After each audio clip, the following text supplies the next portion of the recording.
존경하는 국회의장 선배동료 의원 여러분, 통합진보당 의원 이석기입니다. 한반도는 하늘 위에 G52 전투기가 뜨고 6.25 이래 전쟁의 힘이 그 어느 때보다 높아져 있습니다. 박근혜 정부와 정치권 모두가 한반도 평화와 민족의 안전을 책임있게 논의할 역사적 기로에 있습니다. 그러나 양당의 원내대표는 민족이 처할 엄중한 현실에는 아랑곳하지 않고 진보당 의원 죽이기 위한 자격심사 발의를 하게 했습니다. 새로운 정치를 갈망하는 국민적 소망이 살아있지만 거대 양당의 정략적 합의는 그 소망을 일거에 짓밟아 버렸습니다. 이런 낡은 정치 형태를 또다시 반복하는 데 대하여 저는 안타까움과 분노를 감출 수 없습니다. 정보조직법 개정 과정에서 박근혜 정권의 국민무시, 불통정치와 청와대 보수 역할을 가임하는 새누리당의 무능정치는 국정공백의 장기화를 스스로 불러왔습니다. 결국 역대 정권 사상 최저의 집권 초기 기질을 기록하며 국민적 분노를 낳고 있습니다. 도대체 저에 대한 자유심사가 국회의원과 무슨 연관이 있으며 어떠한 법적 근거가 있단 말입니까? 국회법상 국회의원의 자유심사는 국회의원의 당연퇴직 사유가 있음에도 불구하고 이를 간과하고 처리하지 않는 경우, 즉 객관적인 자기 요구에 이의가 있을 때 국회의장에게 청구하는 것입니다. 국회의원이 되기 전 비례대표 경선 과정 문제와 관련하여 아무런 협의가 없다고 결론이 난 조건에서 자격심사 대상이 아니라는 것이 법조인들의 공통적인 견해이며 상식입니다. 이미 지난해 검찰이 장장 7개월 동안 먼지털씨 수사를 벌였지만 저에 대한 어떠한 협의성도 증거도 없어 결국 입구조차 하지 못했으면 알려진 바 사실입니다. 되짚어보자면 장애양당 개혁 시기에 비해진 진보당 비례 경선 과정 논란이 자격심사에 대한 유일한 근거라고 볼 수 있습니다.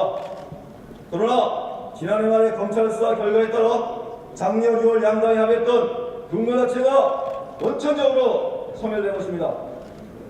양당 원내대표 이번 합의는 그런 점에서 원인무효입니다. 자격심사의 본질은 분명합니다. 경선 문제가 아니라 박근혜 정권의 백화시적인 탄압임이 명명백백하게 드러났습니다. 언론을 비롯하여 많은 사람들은 이번 자격심사가 법적인 문제라기보다는 정치적 공세라고 성격 규정하고 있습니다. 진보당을 종목공세를 걸면서 사상 문제를 부각하려는 점을 지적하는 것입니다. 또다시 만연사양하듯이 진보당을 타령하는 것이 자격심사의 저희입니다.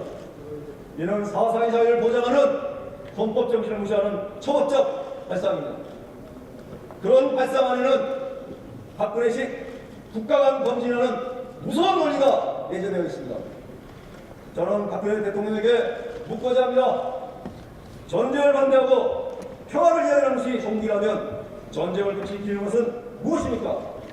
우리 진보당은 일관되게 미국과 남북 책임있는 당국자에게 단호하고 분명하게 제기하였습니다. 한반도 긴장 역할을 조장하는 일체 인을 중단하고 대화 국면에 적극 나서라고 호소했습니다. 심지어 박근혜 정부에게 대북 특사를 파견하여 대화에 나선다면 진보당은 소당적으로 협력할 것이라 호소했습니다. 어머니 미국인 CIA 관리자 김정은은 결코 대한민국 핵심부서인 미래창조과학부 장관이 됐었다는 것은 국민적 상식입니다. 대다수 국민들의 우려에도 말하고자 않는 박근혜 대통령의 국가관은 과연 무엇이겠습니까? 제가 가장 먼저 반대하고 하여 자격심사라는 형식으로 정치로 생활하는 거 아닙니까? 민주주의의 내성은 다수결에 있는 것이 아니라 소수의 의견을 존중하는 데 있습니다. 국민 대통합은 차이를 인정하고 존중하는 과정에 이루어집니다. 국민적 의무에 대한 정당한 문제제기가 자신의 견해와 다르다여 민의 대리자인 국회의원을 힘으로 누리는 것은 독재이며 폭력입니다. 이승만 독재 정권은 국산 조번 선생을 서버살해야 했습니다. 명백한 정치 보복이었습니다. 자격심사는 그 현대적 재판입니다. 입법부의 정치 역할이 정치 부분이 하나씩 일어났습니다. 검찰과 죄가 없다고 결론내는 공무원의 정치적 생명을 공무원 속도 굳게 된다면 그것이야말로 우회민주주의 방해가 아니겠습니까? 한번 선례가 생기면 비로소 반복될 수밖에 없습니다. 어떠한 경우에도 국회와 청와대의 문제를 오며 권력의 핵심에서 전략이 일어났습니다. 이번 사회심사는 헌법의 기초한 권능과 국민이 부여한 소임을 국회 스스로가 포기하는 것입니다. 이번 19대 국회가 유신 국회를 자초하는 기억의 역사와 대장터로 정계 동료 의원 여러분께서 나가주십시오. 행정부를 견제 강조하는 입법 부서지로 헌법 결합서의 이실을 스스로 지키는 정의로운 성격에 동참해 줄 것을 소소이며 발언을 마치겠습니다. 경청해 주셔서 고맙습니다. 진보 이슈를 놓치고 싶지 않다면 민중의 소리 유튜브 채널을 구독해주세요. 구독!